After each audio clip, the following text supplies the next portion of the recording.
Hello, and welcome to the Leap Lounge podcast. I'm your host, Joan Russell, a change coach and transformation strategist here to help you turn life's big changes into powerful growth.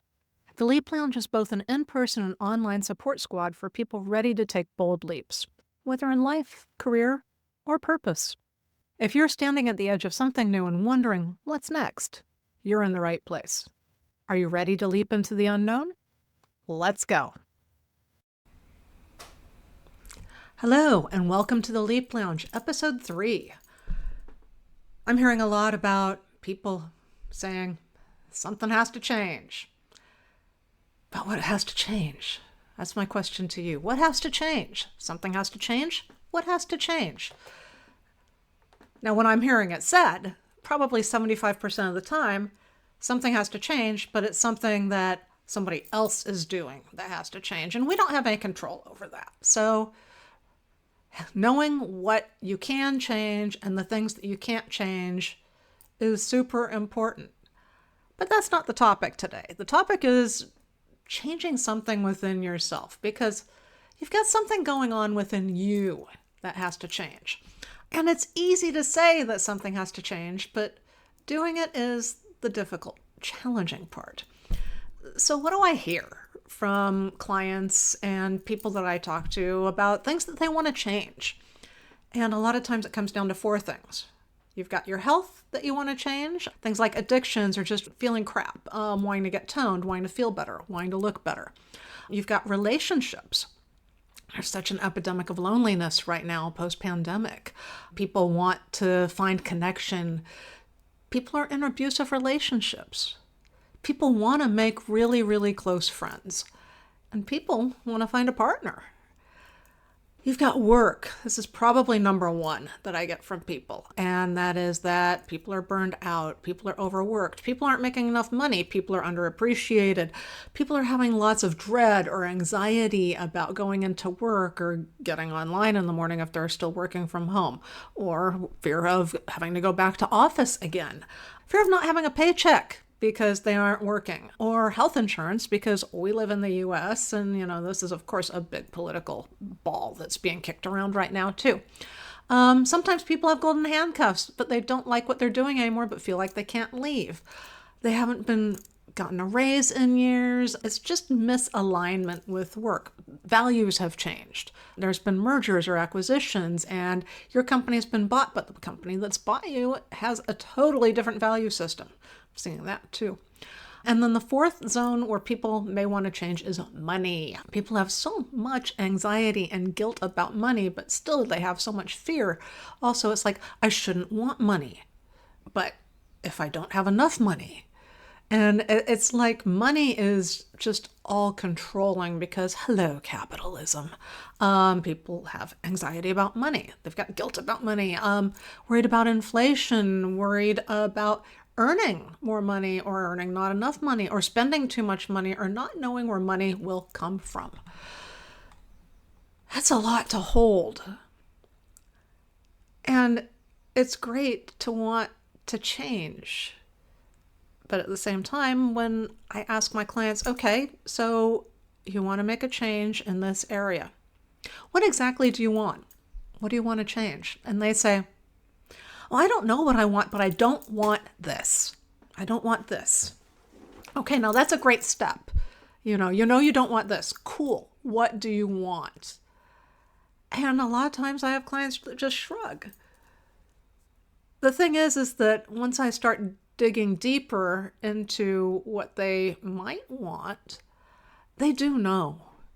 And I have this whole theory, and it's a common theory, that we all know deep down what we want and what we want to change. It's just that we're so conditioned that we've learned to keep it quiet. The small whisper of, I want more, or it's not even more, it's just, I want something else. We keep it quiet. And a lot of times that's due to things like conditioning or survival or shame or fear or guilt or any number of things. And we've got so many different types of conditioners. We've got the things that we see online. Just yesterday, This is a story from me. I'm on LinkedIn, and there's this coach that I met not too long ago. And she started her business not too long ago. And she's on there talking about, oh, I've had this many clients and this many hours, and it's been so fantastic, and this and that. And of course, I'm going, wow, that's awesome for her. But what about me? I want these things too, and maybe I don't have quite as much of that. What am I doing differently from her? There's a lot of things that you don't know. You can just say, I want that. Okay, great. How are you going to get it? But then you feel shame for saying, oh God, well, I do want that, but maybe I haven't been putting in the same amount of work as she has. And that makes you feel like you're not enough. So you have all of these things that make you, after a while, just say, well, I thought I wanted that, but maybe I didn't want that. And it keeps it quiet. It blocks that truth of what you really, really want. Is anyone identifying with this? Raise your hand. I think we all do that when it comes to comparison with others. And then you've got parental conditioning too going on here with somebody who they wind up being an accountant out of college because that's what their parents want them to do. Maybe they come from a family of accountants. I'm just stretching here. But that accountant really wants to do something else. They want to be an actor, for example, or a musician, or they really want to be a therapist. You never know what you might want to do deep inside unless you actually take a look at it. And being aware that there's something more that you want, that awareness is step one, because here it is. If something isn't meant for you, then you wouldn't want it. Like, I would not want to be an accountant, for example, because I was an accountant for a brief period of time straight out of high school, and it was awful, and it was not aligned with who I am at all whatsoever. So you aren't going to want that if it's not aligned with who you are. If you want it, that's a sign to maybe investigate it if it's something that you really do want. So my question to you is to actually get honest with yourself and get specific about a few things, like what portion of your life feels most off right now? It just doesn't feel fulfilling. It doesn't feel right. Maybe it gives you some stress. And once you identify that area of your life, what's one thing that would feel like relief? Like you feel so much better for it. And then what would you want to admit you want? If you didn't feel any shame or any guilt or any fear about it, what is that thing, that little voice inside you that says, well, I've had this dream since I was a kid and I really, really want to be a circus clown or whatever. Examples. Some thoughts about this. What are your non-negotiables in a partner? Putting a list. I really, really want somebody who's going to listen to me, for example. That's something that's really important to me because, perhaps a partner that you had before didn't. For your health, a question for you to think about is, how do you want to feel in 1 year from now? Or how do you want to feel in 5 years? Or even 10 years? And then for work, this is honestly my favorite question of them all because been here, done this. What are you pretending that you can tolerate right now? Is it those 6:30 a.m. calls that keep getting put on your calendar overnight? So you wake up to them and they're there and you're like, I have to be on camera at 6:30 a.m. Are you out of your freaking mind? Not that that's ever happened to me, but yeah, that was the one for me that I was pretending I could tolerate, but I could never tolerate that. And it's a rule now with my current business that there are no Zoom calls before 6:30 a.m. and none that are put on the calendar overnight. Not happening. Money. My second favorite question here is because what do you need to look at that scares you?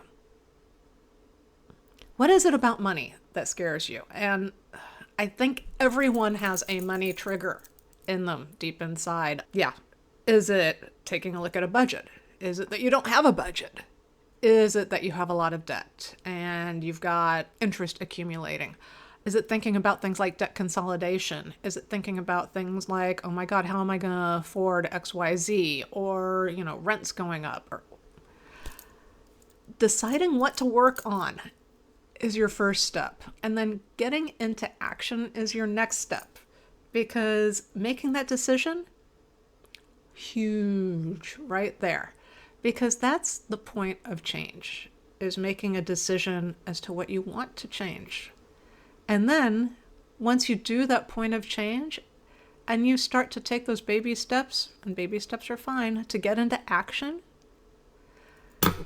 you've just changed the ball game. Instead of sitting there freaking out about whatever it is that isn't right in your world, or it just being a constant nag, those last 15 pounds, or, that bottle of wine you're drinking, sometimes every night, maybe.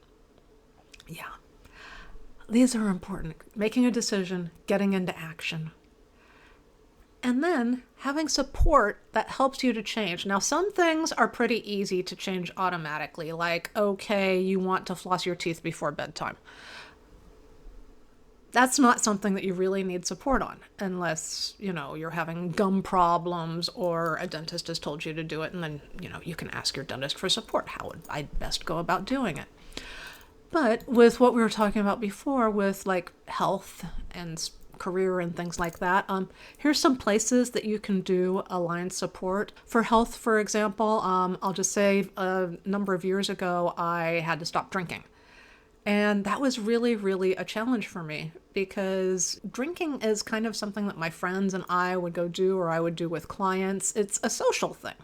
And it's something that's fairly common. There's a lot of peer pressure around doing things like drinking. So having support for me was huge. I had to quit for health reasons. Now I can drink again once in a while, but it's very, very rare that I drink anymore because I don't really see a whole lot of purpose to it, and it just makes me feel bad.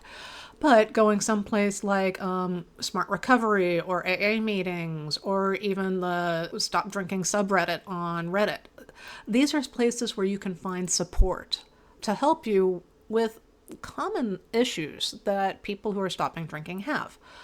If you want to improve your public speaking, for example, because you need to for work in some way, shape, or form, there's local Toastmasters that you can go to, or there's also great speaking coaches out there. I hired one. DM me if you want that information. She's fantastic.